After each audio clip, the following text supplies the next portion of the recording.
Hello everyone, today I'm going to be taking a look at a new trip box for Moonstone by Goblin King Games as I check out the Rune Fated for the Commonwealth. Okay, so what's in the box for the Rune Fated then? We have Liv, Bjorn and Ullum. 3 gnomes for the Commonwealth.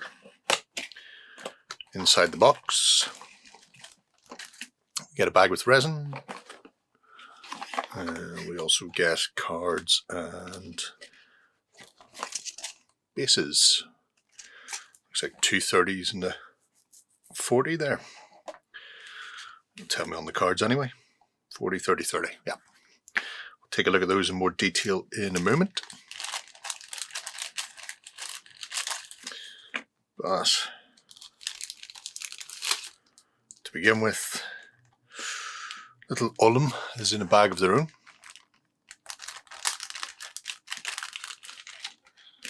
Mounted on dog.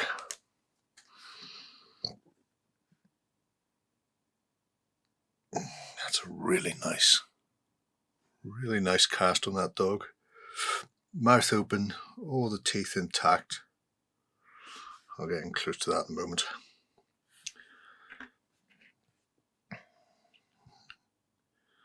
Ullum himself, full of the joys of spring, ploughing forward, boldly forward.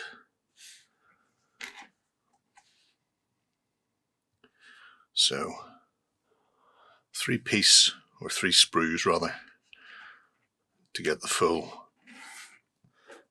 gnome cart.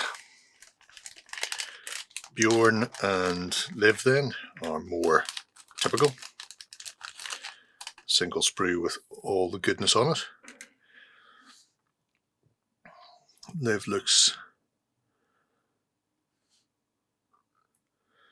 like she's seen some stuff.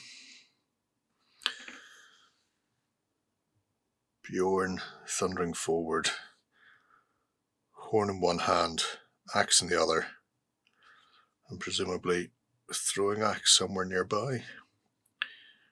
Backup mini axe. The scroll work on that axe is exquisite. Right, let's get them built and then take a closer look at them. Our Rune Fated are built, and we're going to be kicking things off with Bjorn, the gnome Norse mercenary, with a drinking horn full of frothy ale spilling out. He really needs to be friends with Fritz. The model, beautifully cast once again, goes together very, very tidily indeed. Had a little bit of an issue with the arm, but it may just be that I haven't sighted it properly, so I've got a slight gap there, which is unusual, but I don't expect that to be much of an issue. I can always remove that and replace it anyway. Some gorgeous detail. The knot work on the axe blades is stonking. Big shield on his back. If you fancy painting a raven on it, go for your guns. And that big jaw. You call him Bjorn, I would call him Bill. Big inflatable lower lip. Stat-wise, our merc is a melee of 4 with a range of 1, so up close and personal. Arcane 2 with a 0 evade. Could be worse. However, he's really there for the beating. So Berserk, reduced non-piercing damage suffered by -1. So that's good. In a lot of cases, you may just negate all the damage. It's as good as being armoured. Berserk Fury, increase all melee damage dealt by half the number of wounds rounded up that this character has currently suffered. Ignore any wounds suffered during the current action. So he has all his energy stacked to the end, which means he can take 2, 4, 5 wounds. What did I say, rounding up? Yeah, rounding up. So he can get potentially 3 additional damage on there before he starts eating into his energy for actually doing stuff. Skull. When this character activates, you can flip an arcane card. The model suffers X wounds where X is the value of the card. Catastrophe. This character restores all wounds and loses Berserk Fury until the end of turn. Interesting, especially the fact that it's on a catastrophe. More on that later. He has Bear Charge for 1 energy, 4-inch range. Move this model 3 inches directly towards a target enemy. The target cannot play signature moves until the end of this character's activation. So for those people who can use signature moves to get away or cancel combat damage or things like that, you can use this to interrupt in advance. Also has a throwing axe for 2 energy, 2x impact damage when it's launched 4 inches away. So again, very beaty. On a falling swing, they can upgrade to Thrash. Deal 0 damage, but then obviously plus modifiers. So with wounds and the like, that can increase somewhat. And in the end step, move this model 2 inches directly towards the enemy. So you can get in and deal with people who may be trying to get away from you. Next up, we have Liv. Absolutely gorgeous model. I love the little owl peeking over her shoulder, looking into a dish with 5 rune stones in there, which is just insane. Gorgeous, gorgeous work once again. Lots of little details like the bones tied to her outfit and the runes carved into the sort of the beadwork on the headdress as well. Stonking. So a gnome Norse cleric, melee 2 with range of 1. Who cares? Arcane 4. Hello. Evade 0. Fair enough. Reading the runes. Now, when this character activates, you can guess a card, color or number, or catastrophe, and then flip the arcane card. If you guess correctly, you can apply the following effect. Choose a friendly Norse model within 8 to gain protection. Choose a model within 8 to restore X+1 wounds, or choose a model within 8 to suffer X magical damage. And on a catastrophe, all models within 2 inches suffer 2 magical damage. Smashing. Interesting anyway, but smashing. However, where it really comes is with manipulation runes. After resolving an arcane action that this model initiated, but before shuffling the arcane deck, you can set aside any cards from your hand that weren't played. After shuffling the arcane deck, put any number of the set aside cards on the top of the deck in any order, and the remainder on the bottom in any order once per turn. So she can prime the deck for another character. She also has Runes of Power for 1, which does restores wounds or attacks other players, and her signature on a low guard is the Rune Shield. So deals 0 but reduces incoming damage by -2.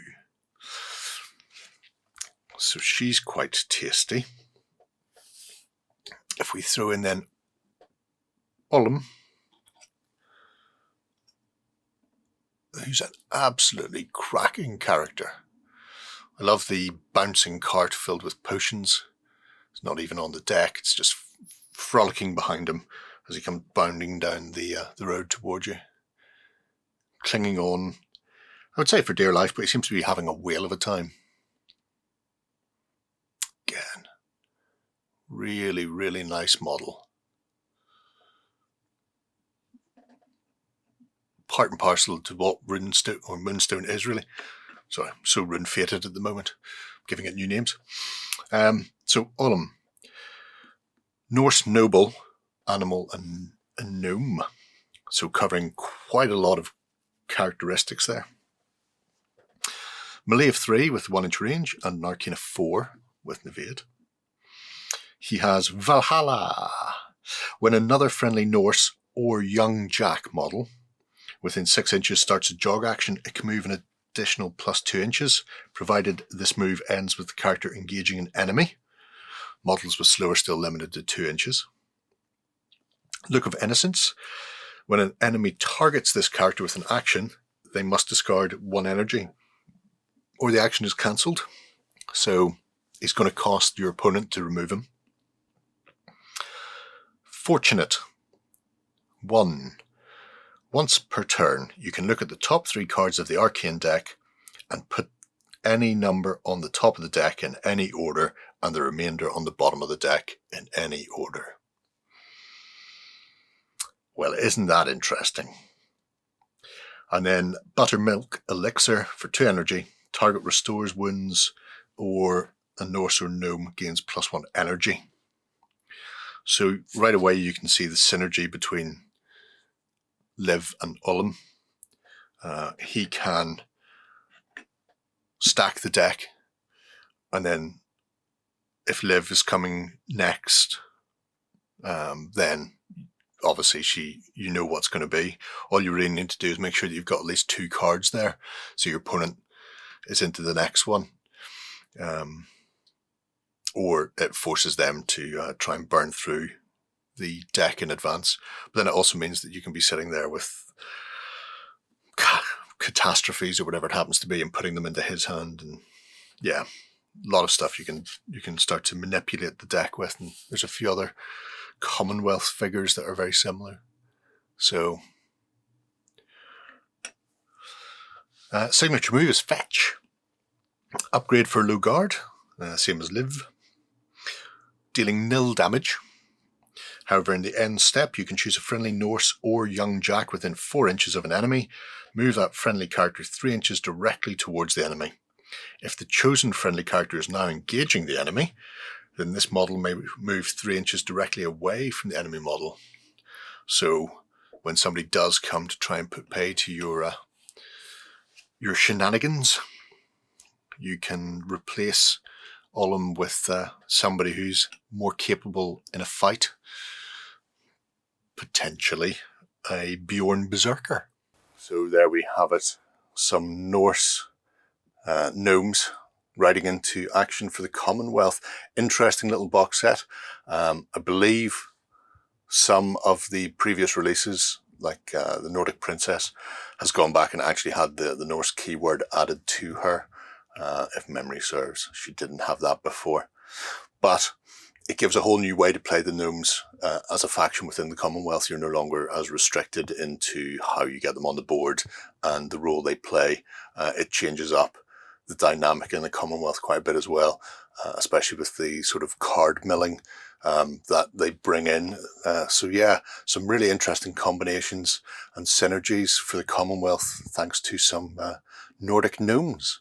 Let me know what you think below, and if you'll be diving into the Commonwealth with the gnomes, or if you're going to be sticking with your current faction. Until next time, bye-bye. Go ahead and check out our other content on screen now. And while you're at it, why not hit subscribe and remember to ding our dong. Go on, you know you want to click it. Go on.